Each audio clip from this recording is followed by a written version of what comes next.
what's good you kuzobwebesa so la benga amana madi amana so amana in ndinombovhunza inini about live yet kana taiti umfeso auda kuacta kunge akangwara but haana kungwara. Okay, first thing maybe abata vanhu kumeso maybe zvonzi hanzi tese tiri vana vembwa but vana vembwa avasvira ndongo chirombo dibhuko yakazvara vana so mumwe anosvira nhasi mumwe mangwana mumwe next week musura mangwana mumwe hatosvira zvachose zvanzi vana vembwa avasvira ndongo chete. So my first question is pabvunzwa nyaya yaRobbie indo atsika indo asina kupadaira like ancheza mumaclips ake because anondori copyright enda kuratidza kuti panzi kumpengo Robbie mukomesekeni isiti kumpengo Robbie uko waita sei atsika ati unongozwa nasaracho uyu atori mupengo anopenga bra ndo zvabvunzwa nevanhu ivero mupengo tsanangura nyaya mupengo Robbie yakamira sei. Why asina kutaura kuti akatuka mupengo Robbie? Why asina kutaura kuti akaenda kuinbox mupengo Robbie? Saka hamusi kuona kuti nyaya iyi ine kakubatwa mega hamusi kuona kuti ngomana ada kukudzokedzai. Taiti angaifanira kuudza kuti akaenda kuinbox kwamupengo Robbie akamutuka zvinyadzi akataura zvinyadzi akamutuka akamuudza kuti marombe ndo zvamunoita adi kuzvitaurira vanhu kuudza kuti ndakamutuka kuti marombe ndo zvamunoita. So mabvuma batwa mese mamati makaposta toenda paso ndira kuoposa izvezvi zvangashira palive toenda pasong yevana. Why asina kutaura kuti pasong yevana iyi akacopyright akarova vana 3 times copyright achiclaima iye kwete zvoranzi auto kana kuti chichichi achinoclaima iye kuti song yake mascreenshots vakabudisa but aenda akanoita vanhu vakashata nhasi. You can't say kuti wakapusha munhu usinomutega. You can't say kuti muta because okay let's say this taiti kuenza kwakaisa wakomana uyu ngomana nemukadzi wake waka pakaimba song umuenza kwakamita out. You can't pay back someone zvakadaro nemari yokuti hanzi vakashokwa nekabiuka 900 rands ini hapana chikafu chake chinomboshamisa chandakaona choti hanzi chingashokwa nebiu pangotenga kuti mabhegi amene nechinechi tozotenza vanhu mbiri hanzi vakashokwa nebiu pamwe mari yacho neyo itori same nemari yestudio session because mastudio session ma1.5 ma1000 but haukati akanzi vakatoshokwa nebiu vachiona omanaka.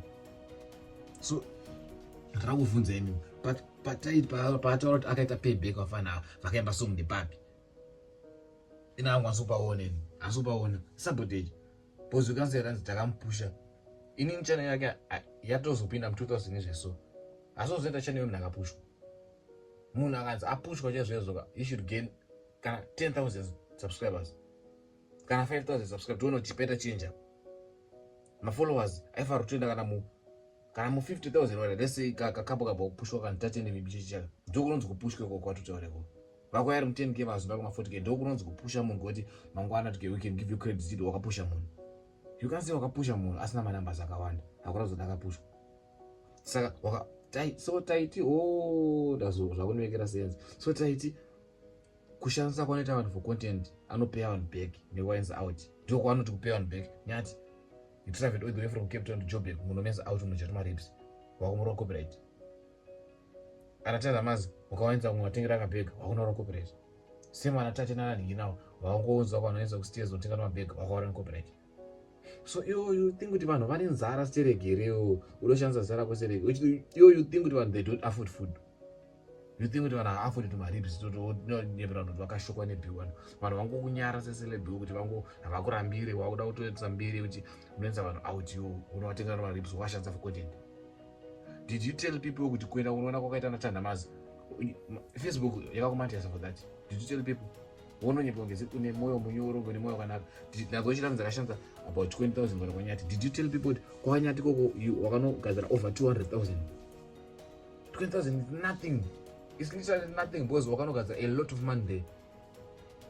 Vanoziva kuti vanhu ka 20,000 kakonokwanisa kwamandizo pavideo one. Why is it you don't tell people information yakadaro kuti kuenda kwakanoona vakomana vanatanda mazo kuimbira song ngoko imari yakatogadzira ku Facebook yo imari yakagadzira futi ku YouTube. You are making a lot of money through people. Unotonyepa nemoyo mnyoro nemoyo unoda vanhu unotanzi they were shocked nebiu pamari vanoona content. You should pay, you should give nyati mari, you should split mari wotiradza kuti makaita mari through my videos ako ma 40 something wakagadzira chino chobekwa. You expose my numbers on social media. Do you know social media can sue you? Do you know that namba dzana mo boys vangochi expose zaza namba dzana tanda mazi wana kufona nawo mathreats vachituka vaita sei. Do you know what you can be sued? Is that stupid, man? That's okay. Then Banya Sanokans. Why is it you Banya Sanokans? Let's say monetization. Why is it you are on Abutaura about kufailisa kwakaita monetization ya Sanokans? Chekutanga. Chechitu, why usina kutora nyaya yekuti usina kuramba nyaya kuti yake? Why usina kuziramba? Why watsika wavunzwa botsanokadzi wataura umwesa kuti vamwesa vana basa? Why usina kutaura about nyaya iyoyo? Uri gay? Why are you gay, my brother? Why are you gay? But pazvese remumwe pazvese wosadza kuita kudana nomwarume wodadziwa pane zvimwe maiba. Kana pane zvikunetsa uyu kamusa varume totaura togara pasi. Will you sit down? Haunganakirwa nekuti kuri kubuda netsina iwo uda uno nekuzara kwaita kadzi vese mabiba anenge taiti iwo usazota gay.